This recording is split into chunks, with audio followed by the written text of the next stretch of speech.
Hello friends, જય શ્રી કૃષ્ણ। 12મું વખત તો પાસ કરી આઈ હોપ તમે બધા મજામાં હશો। જો આજે અમે બનાવ્યું છે બટાકા વટાણાનું શાક, પરોઠા,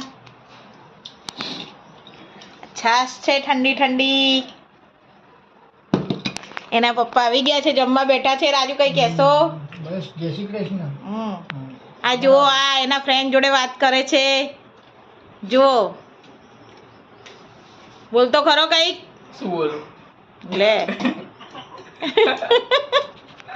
એને કઈ બોલવાનું આવતું નથી। અમારે ક્રિષ્ના કઈ બોલતા નથી આવડતું। અમારા જીયાનભાઈ રીસાઈ ગયા છે, એટલે એ હવે એમનું જ્યારે મૂડ ફ્રેશ થશે ત્યારે એ જમશે। આપણે ચલો તમે બધા પણ જમવા માટે બપોરું કરવા ભરાઈ લીધું નહીં? ઓકે। અમે લોકો તો જમી જ લીધું હશે। અમારે તો 3 વાગી ગયા જમતા જમતા। ચાલો બધા જય શ્રી કૃષ્ણ।